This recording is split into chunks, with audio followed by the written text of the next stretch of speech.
Hey, Clint, thanks so much. Rob Schneider here from Behind the Curtain, Broadway's Living Legends. I am so honored to be talking about one of my favorite musicals, City of Angels, a 1990 Tony Award for Best Musical winner. This show is absolutely incredible. It's got a score by Cy Coleman and David Zippel. It's got a book by Larry Gelbart, the great Larry Gelbart. And it's a takeoff on 1940s film noir detective stories, things like Humphrey Bogart's The Maltese Falcon. So now, the one thing that City of Angels is probably best known for is it deals with two worlds. One world is the world of Stein, the novelist who created Stone. That story is told in vivid Technicolor.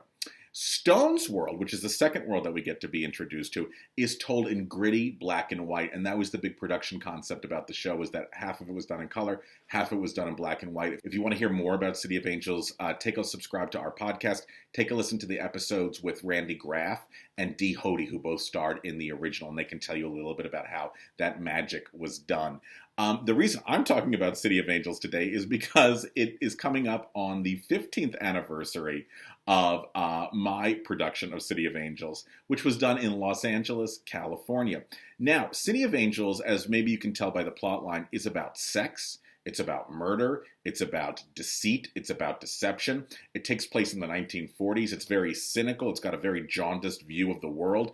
And who better to perform that sort of style than prepubescent teenagers whose hormones are raging? Yes, I ran a children's theater company in California, and we decided to do City of Angels. Yes, so 15 and 16-year-olds tried to act like Humphrey Bogart and tried to make some of Gelbart's dialogue, which is so adult and sophisticated, kind of sound natural, even though there was a retainer blocking their way. I love this show. I love doing it with kids. People thought we were crazy, but I'm kind of proud because some of the people that starred in that original production include folks like A.J. Holmes, who was in Book of Mormon forever and is one of the Team Star Kids. Dan Rosales, who played Spamilton in Spamilton. Now, my only wish was that Cy Coleman had been able to see our production. He hadn't.